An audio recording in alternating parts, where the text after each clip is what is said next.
Bonjour.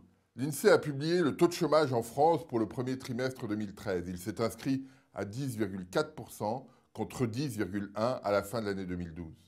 On voit sur le graphique ici l'évolution de ce taux de chômage sur longue période et on observe cette accélération, cette progression continue depuis quelques trimestres du taux de chômage. La question qui est posée désormais est de savoir à quel moment cette situation pourrait s'infléchir et quels sont les facteurs qui permettraient effectivement cette inflexion du taux de chômage. Alors, deux éléments de réponse pour comprendre cette question. Le premier, c'est le lien entre l'emploi et l'activité. Le deuxième porte sur les flux d'entrée et de sortie à Pôle emploi et sur le chômage.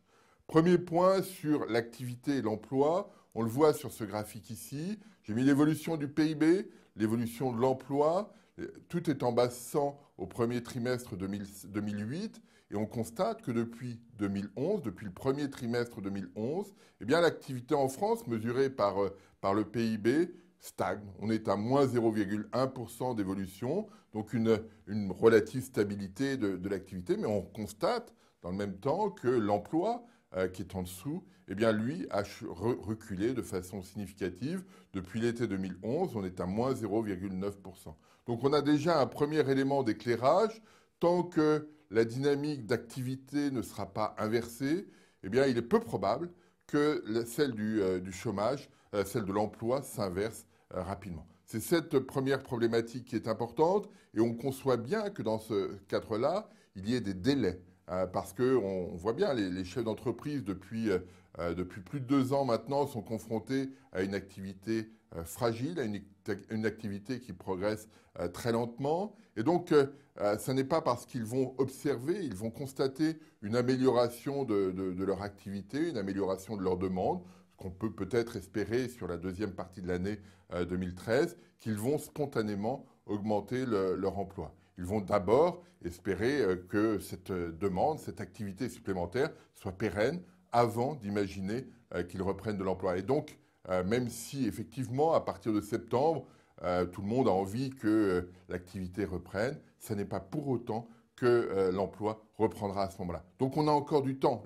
S'il y a une amélioration fin 2013, l'amélioration de l'emploi ne s'observera pas avant 2014. Ça, c'est un premier point à avoir à l'esprit, mais on voit bien que si l'activité continue de stagner, l'emploi va continuer de reculer de façon significative. Ça, c'est le premier aspect que je voulais souligner. Le deuxième aspect, c'est de regarder les flux d'entrée et de sortie à Pôle emploi, qui sont une source pour l'INSEE de calcul de ces indicateurs. Alors, on a ici sur le graphique, sur la partie haute, les flux d'entrée à Pôle emploi, les fins de CDD, les licenciements, toute une série, les gens qui arrivent sur le marché du travail.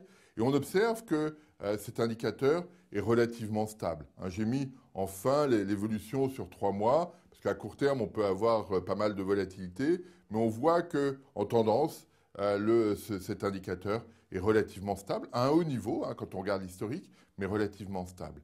En revanche, vous avez sur la courbe en dessous l'évolution des sorties de Pôle emploi, et on voit que cet indicateur-là a plutôt une tendance à la baisse. On le voit, là aussi, il y a beaucoup de volatilité. J'ai mis une petite courbe à l'intérieur en moyenne sur 3 mois, et on voit effectivement une tendance plutôt à la baisse. C'est cette problématique-là sur laquelle on doit réfléchir quand on travaille sur le marché du travail, parce que ces sorties de Pôle emploi traduisent deux choses principalement. Un, les reprises d'emploi, comment les gens sortent parce qu'ils retrouvent un job, et puis toutes les mesures administratives qui peuvent jouer et qui donnent généralement de la volatilité à l'indicateur. La tendance est plutôt donnée par les reprises d'emploi, la volatilité par des radiations administratives ou des choses comme ça. Donc ce qu'on voit très clairement sur le graphique, c'est qu'on a une courbe d'entrée, un flux d'entrée qui est presque stable et un flux de sortie qui a tendance à baisser. Il n'est pas étonnant dans ce cadre-là que les chiffres de Pôle emploi augmentent et qu'on ait une tension à la hausse sur le taux de chômage. Et on voit bien, et on retrouve l'analyse précédente, qu'il faudrait que les sorties de Pôle emploi par reprise de job reprennent à la hausse, repartent à la hausse pour que cette dynamique de flux change de nature. C'est cette problématique qui est posée. Alors on voit bien les mesures qui peuvent être prises en matière de gestion du marché du travail. On peut imaginer une augmentation des radiations administratives pour faire sortir des gens plus rapidement. Ça a souvent été une politique qui a été adoptée. Mais on voit bien que c'est une politique qui ne peut être que de court terme. Il faut que, pour inverser la tendance de sortie, que ce soit l'activité qui soit l'élément majeur. On peut aussi réduire les flux d'entrée. C'est le cas de tous les emplois aidés, c'est le cas de ce qu'on a vu sur les emplois d'avenir, c'est d'éviter que les gens rentrent sur Pôle emploi et de ce fait-là, on réduise le flux. C'est cette situation qu'il faut appréhender, mais on comprend bien que sur des contrats d'avenir, par exemple, la dynamique soit une dynamique de court terme. Elle peut jouer si effectivement elle traduit un choc auquel qu'il faut amortir et qu'il faut passer, un cap qu'il faut passer.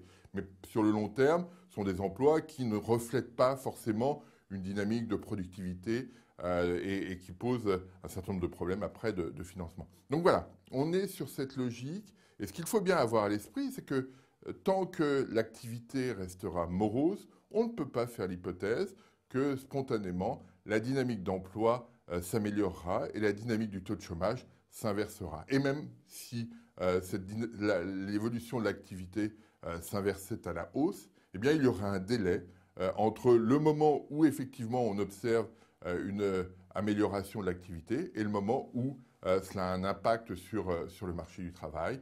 C'est une logique habituelle, c'est une logique normale parce que la situation a été durablement pénalisante pour les entreprises et elles ne veulent pas, dès le premier signal d'amélioration, embaucher très vite parce qu'elles ne sont pas sûres aujourd'hui que cette amélioration sera pérenne. C'est cette question-là qui est importante aujourd'hui. Comment faire finalement pour retrouver une allure d'activité plus durable, plus pérenne? C'est un enjeu tout à fait considérable, mais c'est l'enjeu nécessaire auquel il faut être confronté et auquel il faut faire face pour effectivement avoir à terme une amélioration du marché du travail.